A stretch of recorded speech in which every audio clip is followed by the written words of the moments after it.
श्रीपाद कह रहे इतने अंधे हो गए हो कि तुम गिरते हुए को भी नहीं देख पा रहे हो। पता चल रहा है कि अगला पतिंगा दीपक की लौ में जलकर मर रहा है, तड़प रहा है, फिर भी दूसरा जो स्वस्थ है वो भी आकर्षित होकर उसमें मरने और जलने के लिए जा रहा है। ठीक यही दशा हमारी है। देख रहे हैं वो विषयों के भोग से कितना स्मृतिहीन, चिंता शोक भय से युक्त हो गया है।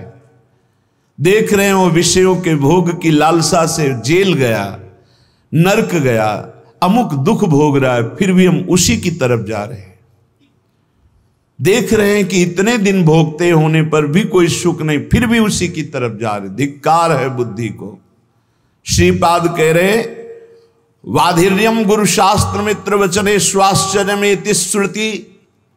आश्चर्य है कि गुरु के वाक्य को भी नहीं सुन रहा है, बहरा हो रहा है। वार्धिव्यम, बहरे हो रहे हो। गुरु वाक्यम, शास्त्र वाक्यम, मित्र वाक्यम, श्रुति वाक्यम।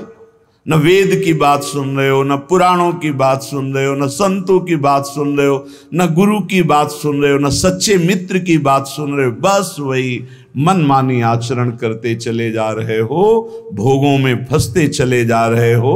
द्वंद्वम मंदमति, फंस जाओगे द्वंद्व में। द्वंद्व कौन से हैं? शत्रु मित्र, मान अपमान, सुख दुख, लाभ हानि, जय पराजय, जन्म मृत्यु। इन द्वंद्वों में फंस जाओगे। ऐ मंदमती, बहरा मत बन। शास्त्र श्रुति सदगुरु की बात मान ले।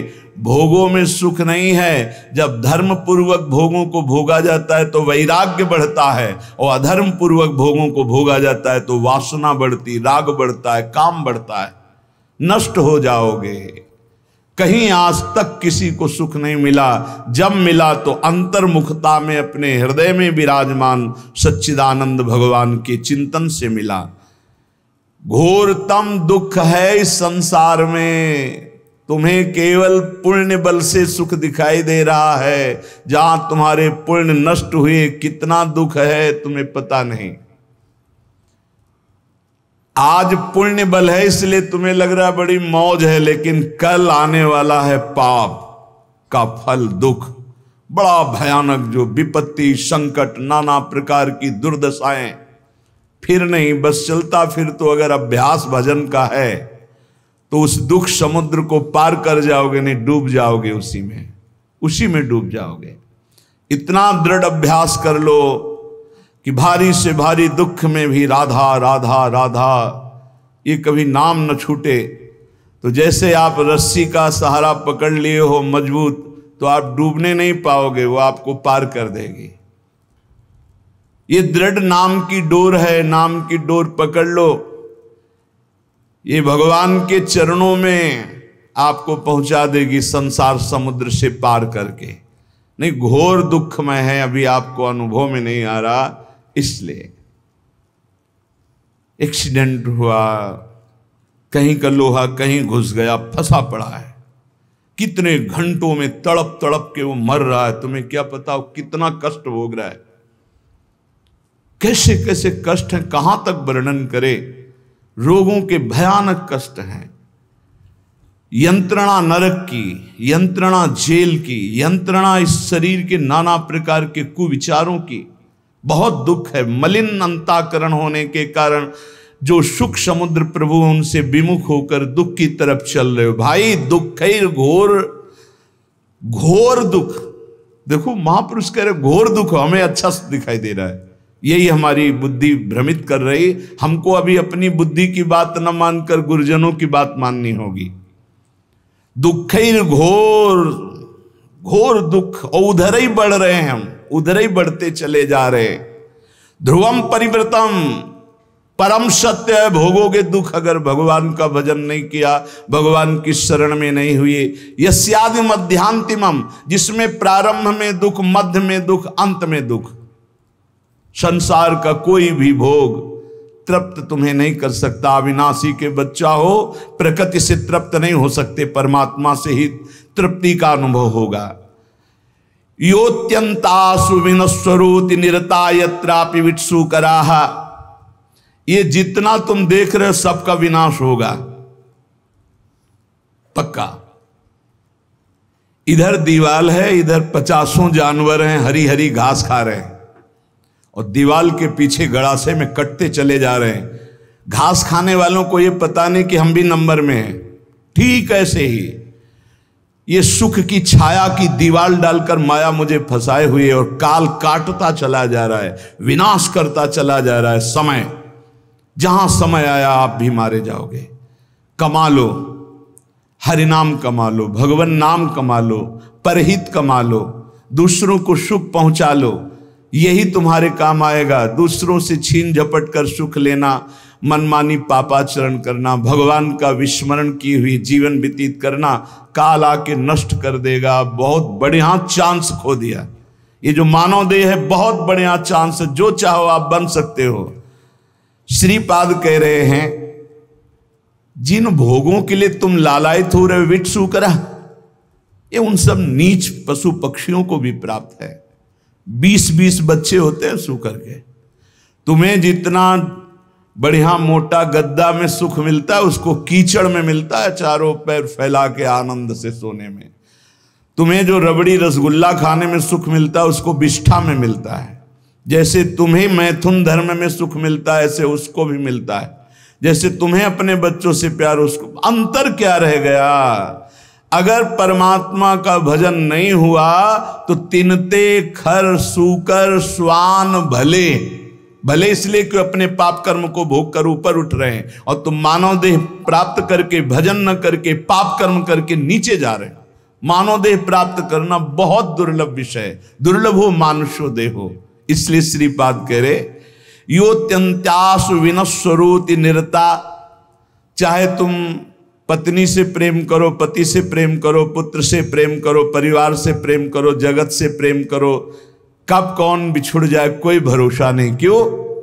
कह रहे अत्यंत्यासु विनश्वरो, आत्यंतिक बात है, आखिरी बात है, सब नष्ट होगा। यहां बैठा लो। इसी बात ने घर से भगाया था।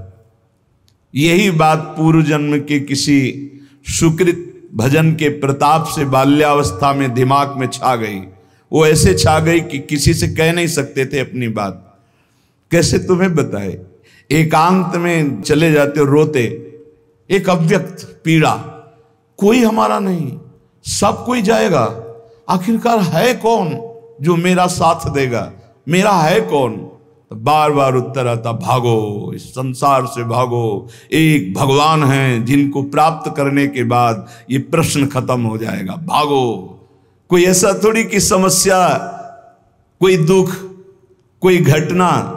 13 वर्ष की अवस्था में क्या समस्या, क्या घटना? उस समय तो माता पिता के द्वारा पोषित स्कूल का सेवन करने वाले विद्यार्थी, उस समय यही योत्यंतासु विनश्वरोति निरता।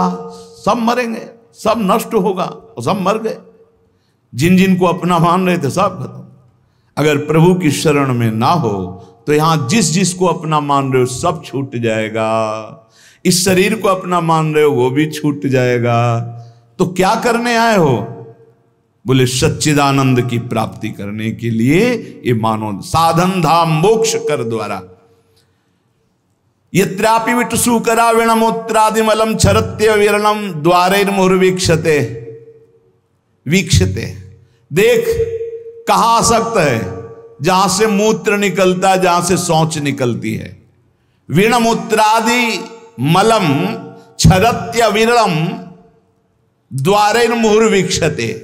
बहुत बुद्धिमान बनता है, बहुत अपने को विवेकवान समझता है। आखिरी सुख क्या है जहां तू आसक्त है? बोले जहां से विणमूत्रादि मलम, जहां से मल निकलता है और पेशाब निकलती है। शास्त्र है, इसको समझ लो। बहरे हो रहे हो, गुरु की बात नहीं सुनते। बाधिर्यम गुरु शास्त्र मित्र वचने स्वाश्चर्य में श्रुति। न वेद की बात सुनते हो, न गुरु की बात सुनते हो, न शास्त्र की, न परम हितैषी मित्र की। क्या तुम्हारी दुर्दशा है जो तुम मनमानी चल रहे हो? जितना देख रहे हो सब विनाशवान। तुम्हारा आखिरी सुख कहां है? बोले विटसूकरा। ये जो लंपटता का सुख है, मैथुन का सुख है, ये तो सुअर कुत्ता गधा पशु पक्षी सब भोग रहे हैं, तुम मनुष्य हो। विचार करके देखो कौन सा आखिरी सुख तुम्हारे दिमाग में नाच रहा है। बोले वही मलमूत्र का द्वार, वीणमूत्रादिमलम छरत्यविरम, जहां से निरंतर दुर्गंध गंदगी निकलती रहती है। द्वारे मुहुर वीक्षते, क्या तू नहीं देख पा रहा है? तादृग भोग महास्पृहम, उन द्वारों को भोगने की स्पृहा लग रहा है मनुष्य देह में कि मैं भोग लूंगा तो अमृत पद को प्राप्त हो जाऊंगा, मैं तृप्त हो जाऊंगा। कुविषयों में माम त्राहे माम वृंदाटवी, हे मेरी मां वृंदावन वृंदाटवी, मुझे बचा लो, ऐसी कुबुद्धि से बचा लो। उपाय बता रहे हैं श्रीपाद, यदि ऐसी बुद्धि है तो भगवान को पुकारो। त्राहिमाम शरणागत प्रतिपाल, हे वृंदावन धाम, हे राधा नाम, हे किशोरी किशोरजू, हमारी बुद्धि को शुद्ध करो और हम धर्म पूर्वक विषयों का सेवन करते हुए आपकी आराधना करें। श्रीपाद कह रहे एक केवल सामर्थ्य है प्रेम में जो इन सब से बचा लेगी। वो प्रेम जब प्रियालाल के चरणों में होता है तो बिना प्रयास के घृणा पैदा हो जाती है संपूर्ण संसार के भोगों की। ब्रह्मादिक के भोग सब विषम लागत ताहि, नारायण ब्रज चंद की लगन लगी है जाए। श्री तुकाराम जी के महाराज की स्थिति ये देख के कि कई कई दिन भोजन नहीं मिलता तो वीर शिवाजी, छत्रपति शिवाजी, बड़े रत्न भोजन सामग्री सब वापस कर दिया। मैं विट्ठल के जिलाए जीता हूं, मैं किसी और के। जबकि महाभागवत श्री छत्रपति शिवाजी समर्थ स्वामी रामदास जी के शिष्य महाभागवत और बराबर आया करते थे तुकाराम जी से सत्संग करने, कीर्तन सुनने, नहीं स्वीकार किया। कंचन त्यागी। आपने देखा आपकी धर्म पत्नी भी थी, वो प्रायः इसी बात से दुखी थी कि वो कभी वार्ता ही नहीं करते थे, हर समय राम कृष्ण हरि विठ्ठल। कल प्रसंग में सुना कि एक सुंदरी स्त्री, नवयुवती, जब देखती कि भंडारा पर्वत की तरफ एकांत में जाते हैं, उनका बहुत सुंदर लावण्य श्री तुकाराम जी का, क्योंकि हर समय प्रभु में उन्मत्त रहते, तो जो भगवान का चिंतन करते उनमें एक आकर्षण पैदा होता है। जैसे समस्त आकर्षणों का केंद्र कृष्ण है, आकर्षित, तो ऐसे ही कृष्ण सुमिरन, राम सुमिरन, हरि सुमिरन, तो भगवान का आकर्षण प्रकट होता है। तो हर जीव जो देखता है उनकी तरफ लुभायमान हो जाता है। बहुत भी पापी ही हो तो वो राग न करके द्वेष कर बैठेगा, वो निंदा करने लगेगा। निंदा करना भी एक प्रियता का आंतरिक लक्षण है कि जैसे हम किसी वस्तु को पाना चाहते हैं, नहीं पा पा रहे तो हम उसकी निंदा करने लगते हैं, पर उसका महत्व है, उसकी प्रियता है, ये आंतरिक चिंतन का विषय है। अगर राग नहीं होगा तो द्वेष हो ही नहीं सकता। जब उस वस्तु पर महत्व होता है, हम प्राप्त नहीं कर पाते तो वो कुछ ऐसे लोग होते हैं जो द्वेष करते, पर उनके अंदर भी निगेटिव प्रियता रहती है। वो एक जो विचारवान हो जान रहे कि ये हमें प्यार करता है पर प्यार करने का ढंग नहीं आता, इसलिए ऐसे प्यार करता है। वो तुकाराम जी के पास एकांत में गए, भंडारा पर्वत पर, मुस्कुराना, आकर्षण करना, काम चेष्टाओं की वृत्तियां प्रकट करना। तो उनका पराविया नारी रखुमाई समान, हे गेले नेमुन ठाई चेंची, जाई वो तुम आते ना करी सायास, आमी विष्णुदास तैसे नहीं। हम ऐसे वैसे नहीं, हम विष्णुदास हैं, हरिदास हैं। ए माई, तो रुक्मिणी माई के समान मेरी पूज है, माता है। विठ्ठल भगवान के वामांग में जो विराजमान रुक्मिणी माई है, रखुमाई समान, रखुमाई रुक्मिणी माता, मेरी दोष दृष्टि कभी तुम्हारे प्रति हे माता कभी नहीं हो सकती, क्योंकि मैं देखता हूं कि साक्षात भगवान की अर्धांगिनी महालक्ष्मी स्वरूपा वही आप हो। रुक्मिणी माई के समान मैं तुम्हें देख, तुम्हारी ये चेष्टाएं मेरे ऊपर कोई प्रभाव नहीं डाल पाएंगी, व्यर्थ में समय नष्ट मत कीजिए। मैं हरिदास हूं, मैं कोई ऐसा वैसा नहीं हूं। तुम्हारा ये पतन करने की चेष्टा मुझे लुभायमान नहीं कर सकती। जाओ, अगर तुम्हें पुरुष ही चाहिए तो संसार में बहुत पुरुष हैं, मैं हरिदास हूं, तुम मुझे लुभायमान नहीं कर सकती। तुकाराम जी की बात सुनकर वो शर्माई, सकुचा गई। तो उनका तुम्हारी चरण वंदना करता हूं, आप निर्भय और निश्चिंत होकर जाओ। हम कभी तुम्हारी निंदा भी नहीं करेंगे, कभी किसी से कहेंगे ही नहीं, पर हम हरिदास हैं, हम तुम्हारी लुभावनी वृत्तियों पर आने वाले नहीं। कंचन विजयी, कामिनी विजयी। वो बहुत लज्जित हो गई। आपको कोई गर्व नहीं है कि मैं ऐसा नहीं, मैं हरिदास हूं, इसलिए मेरे में हरि कृपा है, तो मुझे हरि बचा रहे हैं। जिनके हृदय में निरंतर भगवान का नाम नहीं चलता, ध्यान से सुनना, उन्हीं को ये काम क्रोध लोभादि वृत्तियां फंसा लेती हैं, उन्हीं को फंसा। और जहां नाम चल रहा है वहां फंसने की गुंजाइश नहीं रहती। तुकाराम जी महाराज कहते हैं, मनुष्य मात्र की जब इन दो बातों पर विजय प्राप्त करने की सामर्थ्य आ जाती है भजन से, कंचन और कामिनी, तब एक इच्छा प्रकट होती है, कीर्ति हो जाए, लोग हमें जाने। श्री तुकाराम जी महाराज जब तक परमार्थ में चलने वाले के अंदर ये बात बनी रहेगी कि मेरी प्रतिष्ठा हो, मेरा मान हो, मुझे कोई जाने, तब तक अभी बहुत दूर नगरी, भगवदानंद की प्राप्ति बहुत दूर है। उपासक को अपने मार्ग पुष्ट करने के लिए ये विचार देखना चाहिए कि कहीं ये विचार तो नहीं आ गया है अपने अंदर। जैसे एक नशा में फंसा हुआ, दुराचार में फंसा हुआ, धन के लोभ में फंसा हुआ नष्ट हो जाता है, ऐसे मान में फंसा हुआ नष्ट हो जाता है, ठीक वैसे ही नष्ट हो जाता है। इसलिए उपासक को चाहिए कि नारियल के फल के समान स्वभाव बनावे और नारियल के वृक्ष के समान अपनी चाल रखे, सीधी। सूधो चले आपने धर्म, रसिकन सो प्रीतम का है, कबहू काल वृथा नहीं जाए। सूधो चले आपने धर्म, बिल्कुल अपना जो मार्ग है उसी पे। और रसिकन सो प्रीतम का है, अपना प्यार कहां हो, अपना प्रीतम कौन हो, रसिक महापुरुष हो। कबहू काल वृथा नहीं जाए, एक सेकेंड भी नाम न छूटने पावे। और नारियल फल जैसा, ऊपर देखो जूट, अंदर बहुत कठोर खप्पर, और उसके अंदर बहुत कोमल। ऐसा स्वभाव साधक का होना चाहिए। ऊपर से देखकर लगे कि बहुत झाखर है, रजना मुस, बिल्कुल फंस जाओगे तो बहुत ऐसा लगे कड़ुआ स्वभाव है, लेकिन अंदर बहुत हृदय शीतल। ये रखना पड़ेगा। अगर ये नहीं रखते हो ना तो फिर आप धोखा खा जाओगे।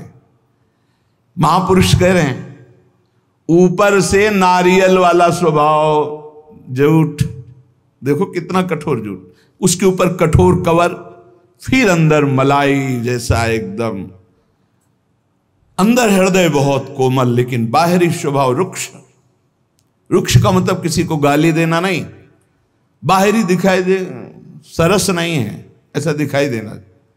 महापुरुषों को देखो, रस के समुद्र हैं, आप प्रणाम करो, नमस्कार, मौज आवे तो भले, नहीं तो देखेंगे नहीं, बोलेंगे नहीं, श्री हरिवंश बोलेंगे नहीं, प्रणाम मतलब ही नहीं, ग्रीवा झुकी अपने आप चले जा रहे हैं। जिसको प्रणाम कर रहे हो तुम्हें फल दे रहा है, वो अव्यक्त परमात्मा सर्वत्र व्याप्त है, उसी की दंडवत है वो प्रणाम नमस्कार से।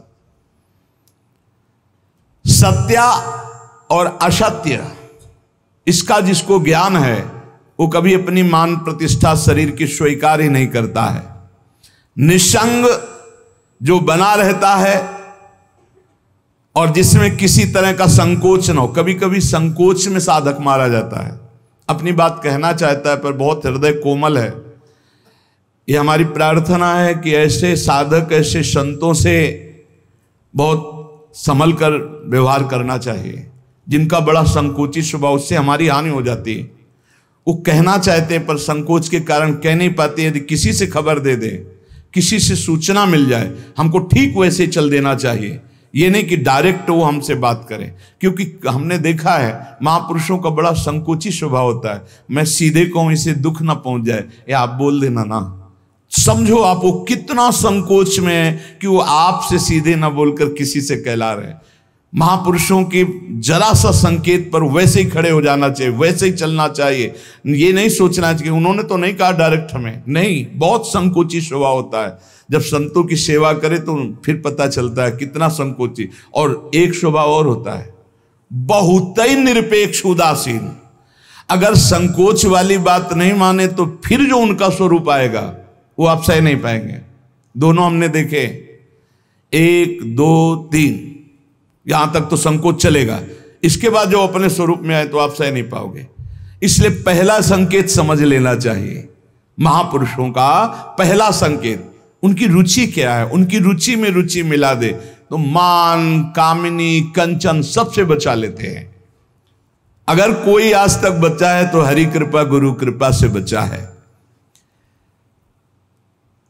पर व्यसन अर्थात भोग वासना, धन की कामना या मान की कामना हृदय को पाषाण के समान कठोर बना देता है। 2 होते हैं जो ना लोक की परवाह करते हैं ना निंदा की परवाह करते हैं, एक घोर विषयी पापी पुरुष और एक महान उत्तम साधक। 2 होते हैं। पापी पुरुष भी किसी की परवाह नहीं करता, समाज देख रहा है कि नहीं देख रहा, क्या करेगा समाज, क्या, कुछ नहीं देखता, वो जो वासना है वो कर बैठता है। साधक उत्तम उपाय वाला जो भगवत मार्ग में चला वो भी ये नहीं देखता कि अब हमारी निंदा हो रही, की स्तुति हो रही, संसार क्या कह रहा है, लोक लज्जा है, क्या है, कुछ नहीं देखता। एक घोर दुर्गति को प्राप्त होता है, एक महान सदगति को प्राप्त होता है। श्री तुकाराम जी महाराज को कह रहे, लौकिक मान के पीछे लगे हुए हमने साधकों को नष्ट होते देखा है। आचार विचार, लोक लज्जा, वैदिक कर्मानुष्ठान, यहां तक तो सब ठीक है, लेकिन जब आप भजन करके भगवत प्राप्ति करना चाहेंगे तो आपके पीछे लग जाएगा मान। ये आखिरी खाई है जहां गिरा देता है साधक को। इसलिए 15वें अध्याय में सिद्ध महापुरुष परम पद में जो आरूढ़ महापुरुष, उसका लक्षण जब वर्णन करते तो सबसे पहले निर्माण अमोहाजित संग दोषा। निर्माण, जब कीर्तन से भगवदानंद की प्राप्ति की बात महाप्रभु चैतन्य देव जी कह रहे हैं तो कह रहे सब ही मान प्रद आप अमानी, जो तुलसीदास जी कह रहे वहां अमानी ना मान देनो, बड़े बड़े महापुरुष तुलसीदास जी, सब ही मान प्रद आप अमानी। ठीक इसी को महाप्रभु चैतन्य देव अमानी ना मान देन कीर्तनी यह सदा हरि। अमानी रहकर दूसरों को मान देना, ये बहुत बड़ी साधक की अपनी साधना बचाने की कवच वृत्ति है। मान कभी स्वीकार न करे। तो क्या प्रणाम करने वाले को डांट दे? नहीं, वो प्रणाम कर रहा अपने भाव से, आप प्रणाम करो अपने भाव से। मेरे प्रभु शम में विराजमान नाथ आपकी जय हो, प्रभु आपकी जय हो। अंदर से बिल्कुल ये स्वीकार न करना कि मेरे को प्रणाम किया जा रहा है। ये अंदर की बात है, बाहर नाटक करने की जरूरत। कुछ साधक ना समझने के कारण दंडवत प्रणाम जो करता है उसको डांटने लगते हैं, झिड़कने लगते हैं। ऐसा नहीं करना चाहिए, ऐसा नहीं। उसकी श्रद्धा है और साष्टांग दंडवत कर रहा है, लेकिन किसको? भगवत वेश को। ये वेश किसका है? प्रभु का है, गुरुदेव का दिया हुआ। ये दंडवत गुरुदेव को जा रही, इष्ट को जा रहे। हम नमन करते हैं उनको, उनकी श्रद्धा को, उनके भाव को नमन करते हैं। पर प्रणाम मुझे हो रहा है, नमस्कार मुझे हो रहा है, यह स्वीकार नहीं करना चाहिए। ये इष्ट और गुरुदेव को हो रहा है। कभी कभी मान के लिए त्याग बहुत जोर का उदय होता है। मान प्राप्ति के लिए जीवन भर हुआ जा रहा है, मैंने केवल फलाहार किया, मान अंदर बैठा हो, मैंने केवल इतने वर्ष से जल पिया, मैं, ये भगवान अंदर देख रहे हैं। तुम्हारे अंदर जो मैं जागृत हो रहा है, मान जागृत हो रहा है, भगवत प्राप्ति में बहुत बाधक है, बहुत बाधक है। चैतन्य चरितावली में एक प्रसंग में पढ़ा, महाप्रभु चैतन्य देव का जब यश विस्तार भुवन पर छाया हुआ था तो एक महात्मा पूरे भारत की नदियों की परिक्रमा किए थे, फलाहार या दूध ऐसे पाते थे। जब सुना तो दर्शन की इच्छा हुई। उनके मन में एक मान जागृत था कि मैं जब जाऊंगा तो कीर्तन रोककर महाप्रभु मुझे गले से लगाएंगे। फल या दुग्ध का आहार करता हूं, भारत की पवित्र नदियों में भ्रमण करता हूं, कहीं किसी गांव नगर में शयन नहीं करता। बड़े अच्छे महात्मा थे, पर मान जागृत था। महाप्रभु तो प्रेम के साक्षात वपु। अब वो किसी भी भाव से सही आ तो रहा है महाप्रभु के दर्शन के लिए, तो उसका मंगल होना चाहिए। उन्होंने विचार किया था जाते ही कीर्तन बंद हो जाएगा, महाप्रभु मेरा आदर करेंगे। ऐसा ही हुआ, जाते ही कीर्तन बंद हो गया, लेकिन आदर के लिए नहीं, अनादर के लिए। महाप्रभु इतने कोमल स्वभाव के, एकदम भ्रकुटी चढ़ गई और कहा कौन ऐसा बहिर्मुख आ गया कि हमारे कीर्तन का रस सूखने लगा। वही महात्मा जी आए थे, बोले निकाले उनको, बाहर हटाओ, तत्काल हटाओ। अब उनकी जो मान वृत्ति थी वो भंग हो गई। मैं इतना अधम हूं, बाहर जाकर के चिल्लाकर रोने लगे, हे प्रभु आपका तो अवतार हुआ मुझ जैसे नीचों को पावन करने। महाप्रभु दौड़ गए और गले लगा लिया। यही दरबार दीन को आदर रीति सदा चली आई। जहां दैन्यता वहां गले लगाना, जहां थोड़ा भी अभिमान कि मैं अमुक अमुक अमुक मान, वो प्रभु को अच्छा नहीं लगता। श्री तुकाराम जी महाराज कह रहे हैं कभी कभी बड़ा बड़ा त्याग मान प्राप्ति के लिए, कभी कभी मान का त्याग भी मान प्राप्ति के लिए होता है। बैठिए, नहीं नहीं हम तो नीचे, वो अंदर लालसा है कि ये बहुत दैन्य महापुरुष है, कितना अभिमान रहित है। ये सुनने के लिए, मान प्राप्ति के लिए मान का भी त्याग होता है। कभी कभी बड़ा बड़ा चंदा दिया जाता है इस बात के लिए कि मेरा नाम हो, मेरा मान हो। कई तरह से मान अंदर छुपा रहता है, कई तरह से।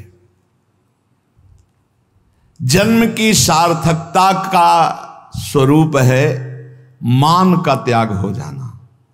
ये बड़ा सूक्ष्म विषय है, इसलिए प्रायः संसारी आदमी तो कहते हैं यार नाम होगा, मान हो जाएगा, लेकिन भगवत प्राप्ति के मार्ग में ये मान भारी खाई आखिरी खाई। इस मान का त्याग करने के लिए अपने से बड़े महापुरुषों का संग होना चाहिए। रसिक महापुरुष गुरुजनों का संग होना चाहिए। जब उनके चरणों के पास बैठे तो अपना मान नष्ट हो जाता है, पक्का नष्ट हो जाता है। बिना किसी कारण के अकारण ही सोहनी पोछा रोज लगती है महापुरुषों के पास रहने से। इसलिए तिनकी संगति रहत जाति कुल मद सब नंसही। देखो गुरुजन जब कृपा करते हैं तब संभालते हैं ज्ञान का हथौड़ा और रखते हैं अभिमान को चकनाचूर करने के लिए। अगर सही साधक हुआ तो टिकता नहीं, भागते नजर आता है, और अगर टिक गया तो फिर गुरुजन ऐसा हीरा बना देते कि चाहे घन चलाओ फाटने वाला नहीं। अहंकार का नाश हम आपसे सच्ची कहते हैं केवल गुरुजनों के चरणों में होता है और दूसरा उपाय नहीं है। मान की धज्जियां तो गुरुजन उड़ाते हैं। मान की धज्जियां उड़ाने की सामर्थ्य केवल रसिक सदगुरुदेव में है। दूसरा कुछ भी करो तो मान ही मान है। सब कुछ कर सकते हो आप, लेकिन अपने अभिमान को नष्ट नहीं कर सकते, वो केवल गुरुदेव नष्ट करते हैं। और धन्य है निरपेक्ष गुरुदेव मिले, ममता वाले नहीं। ये वो पद है जहां श्री कृष्ण और सुदामा एक साथ लकड़ी लेने जा रहे हैं। नहीं द्वारिकाधीश आदेश कर देते, संदीपनी जी के आश्रम में जमा हो जाती है, लेकिन नहीं, ये वो पद है जहां एक अकिंचन बालक, ब्राह्मण बालक सुदामा जी, तो वहीं साथ में अखंडेश्वरी वैभव संपन्न भगवान श्री कृष्ण वैसे ही सेवा में लकड़ी लाने जा रहे हैं। बिना गुरु कृपा के मान का नाश नहीं हो सकता है, हम बिल्कुल हृदय से कह रहे हैं। और मान बिल्कुल धज्जियां उड़ा दें, ऐसे सदगुरुदेव निरपेक्ष होने चाहिए। शिष्य आसक्त और गुरुदेव निरपेक्ष, ऐसे में कितने टिकते हैं? वो तो गुरु कृपा पात्र, केवल गुरुदेव की कृपा से। सच्ची मानिए पूरा का पूरा सिद्धांत गुरुदेव भगवान के ऊपर है। उन्हीं की कृपा से ही साधक की प्रारंभ है, साधक का मध्य है और साधक का विश्राम है। गुरुदेव की कृपा है। गुरु कृपा ही केवलम, गुरु कृपा ही केवलम। परमार्थ के साधक को चाहिए कि लोगों की स्तुति ना सुने, अपनी स्तुति ना सुने। स्तुति सुनने का मतलब होता है जैसे बड़ाई है ना, आपके सामने आपकी बड़ाई, अरे बहुत जहर है, बहुत जहर। अब ये कौन समझे? अब ये गुरु समझते हैं। आओ बिरवा जगह है, अब हम इसको जड़ से काटेंगे। तब वो तिलचता है, फिर वो सोचता कभी नहीं करूंगा अभिमान। इसलिए गुरु कृपा ही केवलम, मोक्ष मूलम गुरु कृपा। बलिहारी है जो अपने गुरुदेव के गले पड़ गए हैं। अब मारो या तारो, अब नाथ आपके सिवा कोई नहीं है। अब वो झिटिक रहे हैं, वो पीछे चल रहा है। सच्ची मानिए, केवल गुरु कृपा है। बलिहारी है उन साधकों की जिन्होंने ये बात समझ ली, केवल गुरु कृपा है केवलम। गले पड़ गए गुरुदेव के कि अब हम तो कोई ठौर नहीं, कोई और नहीं महाराज। अब आप जैसा, ये श्री जी की कृपा से आती है आसक्ति, गुरु आसक्ति। बहुत मुश्किल है गुरुदेव भगवान में आसक्ति होना, अगर हो गई तो भगवान की प्राप्ति हो गई। श्री तुकाराम जी कह रहे हैं साधक को चाहिए कि लोगों की स्तुति के फेर में ना फंस जाए। द्रव्य के जोर बरब्बट, आसन चाप सभा मधि बैठत। सेवक जी महाराज कह रहे हैं रुपया आ गया, पैसा आ गया, भीड़ इकट्ठा हो गई, अपने को भगवान समझ लिए और गुरु के सामने आसन बांध करके ऐसे बैठते हैं। हम तुमसे कम है क्या?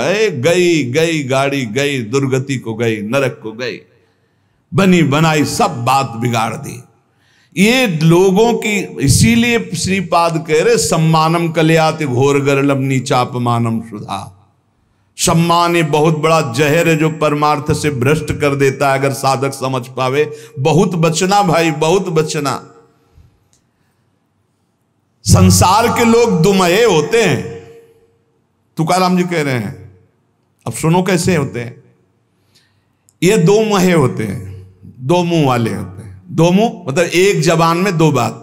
कैसे? सत्संग कीजिए, कंठी तिलक लगाइए, नाम जप के हम बड़े भगत बनते हैं, उपवास करते हैं, तिलक न लगाइए, कंठी नहीं, बड़ा भागा है, कोई भगवान से मतलब नहीं। कैसे चले बताता हूं।